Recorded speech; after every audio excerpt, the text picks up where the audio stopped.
생산과 소비 브로그 시작하겠습니다. 저번 시간에 양곡관리법과 노란봉투법을 살펴보았죠.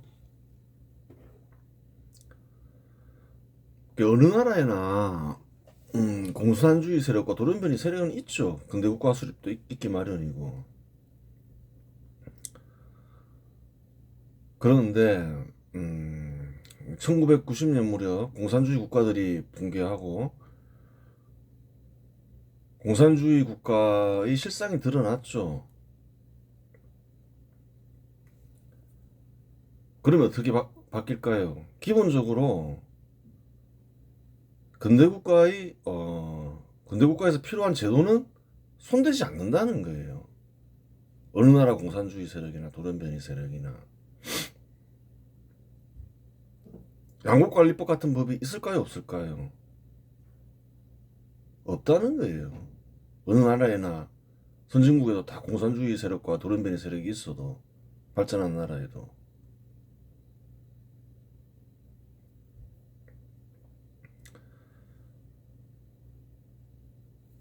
노란봉투법은 있을까요, 없을까요? 없다는 거예요. 다른 국가에는 노동당, 사회당도 있지만 아예 드러내놓고 그냥 뭐 공산주의자다 이렇게 얘기하는 당도 있지만, 그런 당도 이 노란봉투법 같은 것은 입법하지 않는다는 거예요.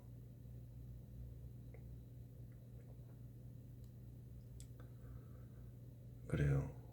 그런 측면에서 한국의 공산주의 세력과 돌연변이 세력은 어떤가요? 악질이죠. 악질인 거예요. 이미 다 역사적으로 확인이 됐기 때문에 기본적으로 근대 국가를 있게 하는 제도는 건드리지 않는다. 그 사실을 알아야하는 거예요. 그 제도를 건드리지 않기 위해서는 기본적으로는 근대 국가가 무엇인지를 알아야 된다는 거예요. 모른다는 거예요. 아무렇게나 법을 제정하는 거죠. 저번 시간에 사유재산도 얘기했죠. 사유재산이 보장돼야지 국민들의 인권이 보장되고, 나아가 좋은 일들이 생긴다. 그 재산을 가지고서 기업을 하게 되고, 기업이 성장하고 양질의 일자리를 대량으로 공급하게 되고, 그게 그 근대 국가라는 거예요.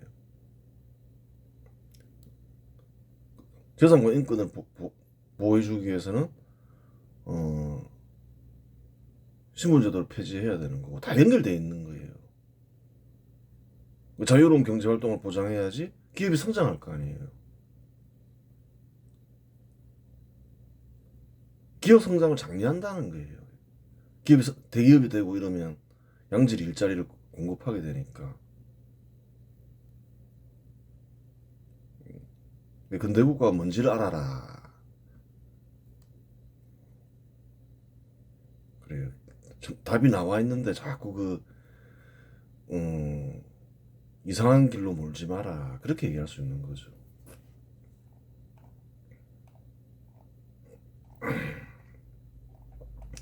2025년 6월 제21대 대통령 선거가 있었다. 이 선거는 탄핵 정국에서 치러진 선거였다. 그렇죠. 한번 무슨 일이 있었는지 한번 봐야 되겠죠. 2024년 12월 3일 밤 10시 23분경 윤석열은 대국민 담화를 통해 전격적으로 비상계엄을 선포했다. 그렇죠. 동영상 있죠. 한번 보면 되죠. 간단하게 요약해놨죠. 윤석열은 국정마비를 야기한 종북 반국가 세력을 척결하여 자유민주주의를 국시로 하는 한국을 바로 세우겠다고 선포했다. 뭐 거짓이 있는 건 아니죠. 그 발표 내용에. 반국가 세력이라. 그래, 그걸 알아야 돼요. 기본적으로 어, 공산주의 활동을 하면 근대 국가에서는 반국가 활동이 맞죠. 그건 맞는 거예요.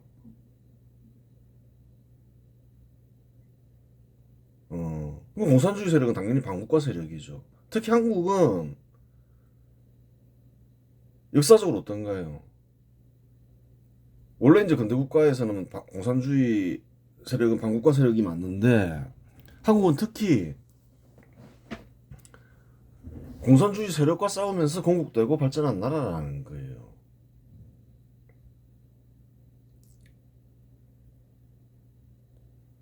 통상적으로 반국가 활동을 하거나 반국가 세력들은 엄한 처벌을 받죠, 원래. 근데 근대 국가에서는 어떤가요? 좀 다르죠.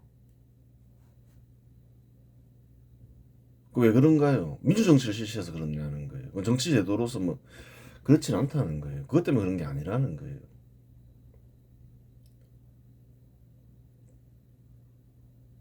어떤 국가든 간에 고대에 보면 다 음벌에 처하지만 오직 근대 국가만 관대하다는 거예요. 그거 왜 그런가요? 자유로운 경제 활동을 중시하면서 자유를 중시하기 때문에 그런 거예요. 가급적이면 자유를 주려고 하는 거예요. 생활상의 자유나 정치상의 자유를 특별한 일이 있으면 또 못 줄 수 있는 거죠. 정치 활동에 제한이 있었잖아요. 1990년 이전까지 공산주의 활동을 엄하게 처벌했죠. 부당한 게 아니라는 거예요. 반국가 활동하면 어느 국가든 간에 다 엄벌에 처해봤다는 거예요. 단지 이제 근대 국가가 좀 다르다. 가능하면 주려고 한다. 왜 1990년 이후에 왜 그 많은 자유를 부여했나요? 세력이나 반국가 활동을 하더라도 왜 처벌하지 않나요? 위협이 사라졌기 때문이라는 거예요. 공산주의 국가가 붕괴되고 공산주의 국가 실상이 드러나면서 이제는 정치적 활동을 부여해도 되겠다. 가능하면 자유를 주자.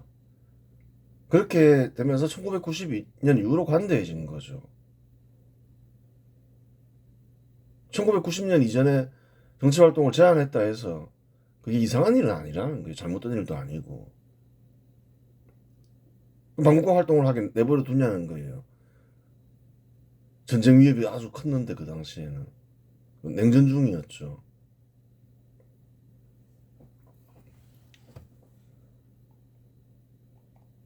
윤석열은 국정마비의 핵심 원인으로 거대 야당의 탄핵 남발과 입법 독재를 지목했다. 그거 보면 되죠, 뭐. 사실이 아니냐? 사실이라는 거예요. 구체적으로 정부 출범 이후 20일권에 달하는 정부 관료 탄핵 소추를 발의하여 행정부의 기능을 마비시켰으며 판사와 검사에 대한 탄핵 시도로 사법 업무까지 중단시켰다고 비판했다. 그걸 알아야 되는 거예요. 대통령 탄핵은 뭐 최근 들어서 좀 있었지만 일반 공무원 탄핵은 문재인 정부 이전까지 단 한 건도 없었다는 거예요. 심각한 일이 발생했던 거예요. 극단적인 정치가 시행된 거죠. 윤석열 정부 시기 더불어민주당이 극단적인 정치를 시행한 거죠. 문재인 정부 때 한 건 있었다는 거예요. 일반 공무원. 판사 탄핵 소추가 있었죠.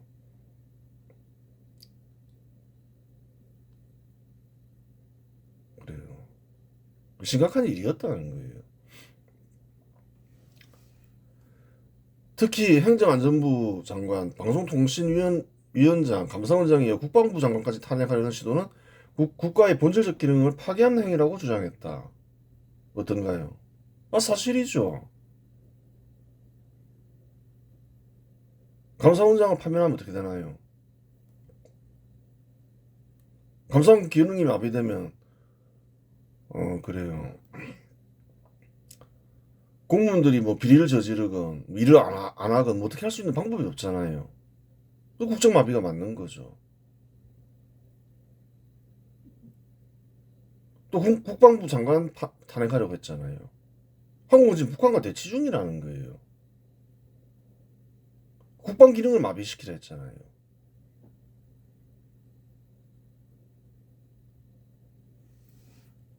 틀린 말이 아니죠, 뭐.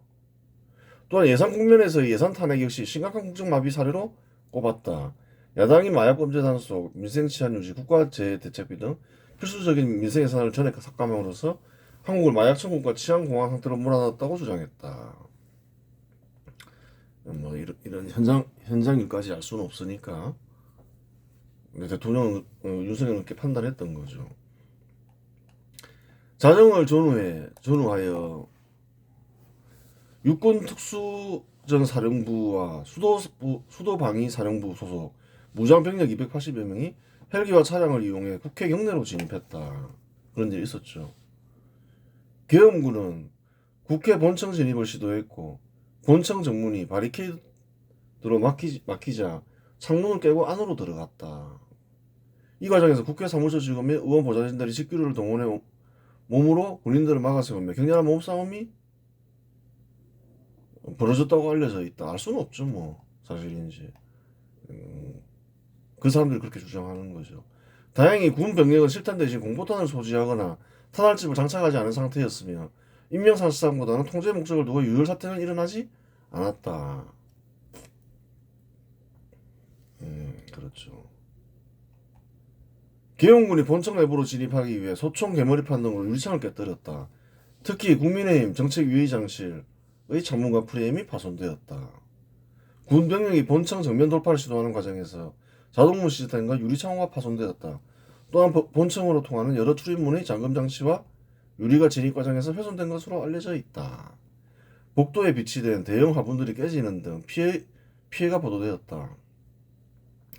군대에 파손된 물품의 피해액은 1,500만원 정도로 추산되는데 중고임을 고려할 때 발생한 피해액은 대략 500만원 정도로 계산할 수 있다. 그렇죠. 뭐 새거가 아니니까. 실제 피해액은 한 500만원 정도로 계산해야 되겠죠. 이것저것 파손되어 수천만 원의 손실이 발생했다는 주장이 있는데 계엄군이 파손한 물품 아니면 진실 여부를 알 수 없다. 이것저것 파괴했다 하지만 그것까지는 뭐 군대가 파괴한 건 아니니까. 군대가 파손한 건 아니죠. 사실이라 하더라도. 2024년 12월 3일 비상계엄 선포 직후 경기도 과천시에 위치한 중앙선거관리위원회 청사에도 계엄군이 진입하여 긴박한 상황이 전개되었다. 윤석열 대통령이 선포한 계엄포고령 제1호에 따라 선거 업무를 총괄하는 선관위에 대한 조사가 시도된 것이다. 그래요. 밤 11시경부터 자정 사이에 육군특수전사령부 소속 병력 등 무장한 계엄군이 중앙선관위 청사에 도착했다. 계엄군은 청사 외곽을 봉쇄하고 정문을 통제하며 내부 진입을 시도했다. 당시 청사 내부에 남아있던 일부 직원들은 갑작스러운 군 병력의 등장에 놀랐으니 군의 지시에 따랐다. 그 따르겠죠 뭐. 그래요. 선관위 직원들이 군에 전항하지는 않았지만 군이 핵심 시설에 접근하는데 협조하지는 않았다. 그 자료 확보에 실패한 거죠. 보안 시설이 있을 테니까. 중앙선관위 진입 과정에서도 국회와 마찬가지로 물리적 충돌과 시설 파손이 보고되었다. 계엄군은 내부 진입을 위해 출입문과 창문을 파손하였으며 사무실 내부의 잠금 장치를 해제하는 과정에서 직기류가 훼손되기도 했다.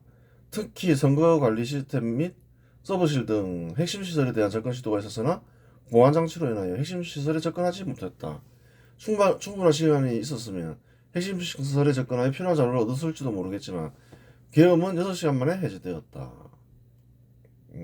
그래요.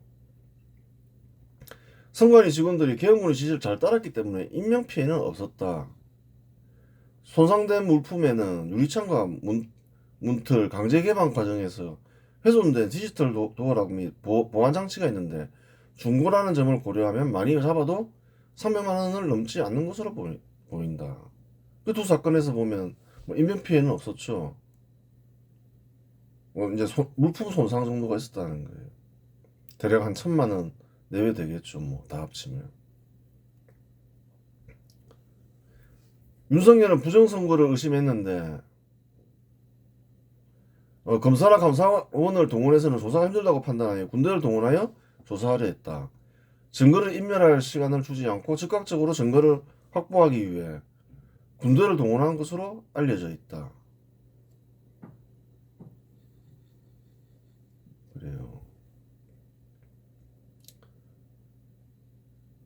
그 부정선거를 주장하는 사람, 또 반대하는 사람, 이제 그 최근 들어서 이제 논란이 되잖아요.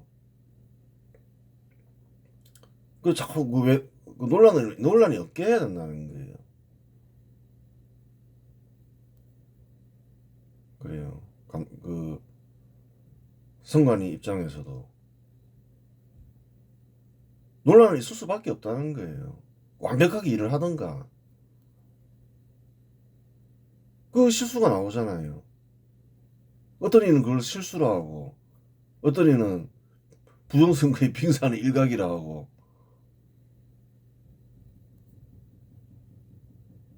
완벽하게 일을 하든가, 그 감사를 받든가, 그래야 되는 것이지. 그래야 의혹이 안 나오지. 그래요. 더불어민주당 대표 이재명은 계엄 선포 직후 SNS 생중계를 통해 윤석열 대통령이 아무런 근거 없이 불법 무도한 비상계엄을 선포했다고 강하게 비판하며 의원들이 계엄 해제 표결 참여를 독려했다. 그래요. 국민의힘 대표 한동훈은 의원총회나 최고위원회와 같은 회의를 거치지 않고 단독으로 행동했다.